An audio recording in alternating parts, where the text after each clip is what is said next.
Good morning, Memphis. I'm Siobhan Riley. The time approaching is 7:30 this Sunday morning. Thank you for sticking with us. A barista says it was a prank gone wrong when a deputy was given a Starbucks cup that had the name Pig printed on it.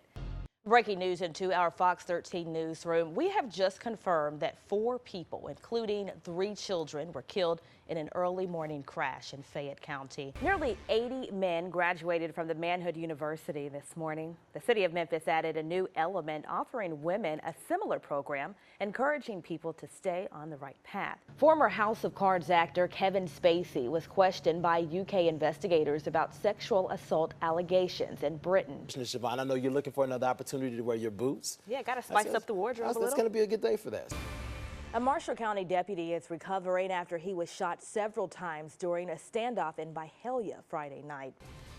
Good morning, Memphis. This is Siobhan Riley. Thank you so much for joining us. We're going to go ahead and take a look at your weather forecast with Fox 13 meteorologist Wendy Nations. Good morning, Wendy. Developing news this morning. Memphis police say an 11-year-old accidentally shot and killed himself Friday night.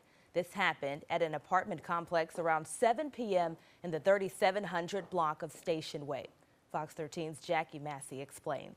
Police are searching for a gunman after a shooting in Cordova. Officers say a man ran into the Chuck E. Cheese on North Germantown Parkway after being shot.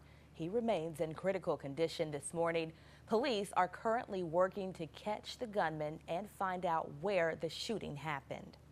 A teacher's aide in Little Rock, Arkansas is on paid leave from his job after a special needs student in his class came home with a black eye. Here's Maureen Glizovic with the story. A Memphis father is now charged after barricading himself inside a home with his 11-month-old child. Rodarius Jones is in the Shelby County Jail facing a number of charges, including aggravated assault and attempted first-degree murder. This all started after a woman asked police to escort her to his home to pick up the child. They arrived at the home and knocked on the door. Police say Jones opened the door and fired a shot at the mother and an officer. After about 3 hours, Jones surrendered to police. On Saturday, ICE has claimed responsibility for the stabbing rampage in London that left 2 people dead and 3 others seriously hurt. The terrorist organization said the man who carried out the attack was acting on its behalf. Fox News correspondent Doug McKelway has the latest. Developing news this morning, Memphis police are searching for a man who shot at a woman as she was driving down the road. The car you see on your screen is believed to be what the gunman was driving. Police say it happened around 11:30 Saturday morning. The woman was driving in the area of Hickory Hill Road and Ashridge Place when someone shot at her car. The 51-year-old woman was taken to the hospital with a gunshot wound. Her conditions has not been released at this time.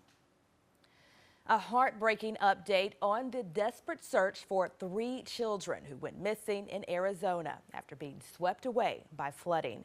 2 of the children have been found dead after floodwaters swept up their vehicle. This weekend's weather is creating challenges for crews looking for a 3rd child. John Lorick has a closer look. The relationship between the adults and the children is unclear.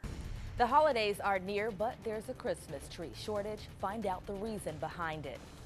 And the White House observes World AIDS Day. Up next, how President Trump plans to reduce infection numbers. You are watching Good Morning Memphis. Team News. Cooper Young kicked off the holiday with Small Business Saturday.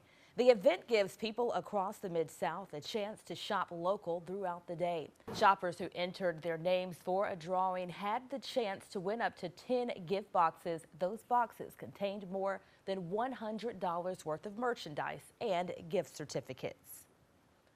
Worshippers from a local church gave away more than $1,500 worth of gasoline Saturday to people across the Mid-South.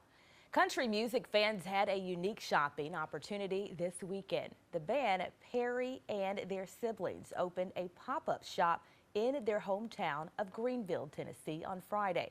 Hundreds of people showed up. A portion of the proceeds is going towards an organization that helps rural students seek higher education opportunities. Well, for 17 years, the National Civil Rights Museum has honored young people who have made significant contributions to civil and human rights. Breaking news into our Fox 13 newsroom. We have just confirmed that 4 people, including 3 children, were killed in an early morning crash in Fayette County. It happened just before 1:30 this morning on I-269 southbound. According to the Tennessee Highway Patrol, the 2 vehicles were traveling in opposite directions down the same stretch of the interstate. Both tried to swerve to avoid each other, but ended up going in the same direction and hit head-on. 1 adult, a 3-year-old, 7-year-old, and 9-year-old were killed. 1 person did survive and is expected to be okay. New at 5, 3 people rushed to the hospital after a hit-and-run crash in southwest Memphis. Memphis police say 1 of the victims was ejected and that person is in the hospital in critical condition. 2 others were also hurt in the crash, but are expected to be okay. Coming up on Fox 13 News at 5, a driver almost takes out officers responding to a crash. The excuse the driver gives for nearly taking someone's life. But first, a Tennessee construction crew mistakenly destroys headstones that are more than 200 years old. The struggle now to identify those who are buried there. Community who want to help. Merle, imagine driving in your neighborhood and seeing all of these tires. These are hundreds of tires that are out here in this South Memphis community. And this sign right here that says no dumping is not discouraging people, because even as I was out here earlier today, I saw someone who was driving down this street who looks like he was about to dispose some tires right in this area. But as soon as he saw us out here, he sped off.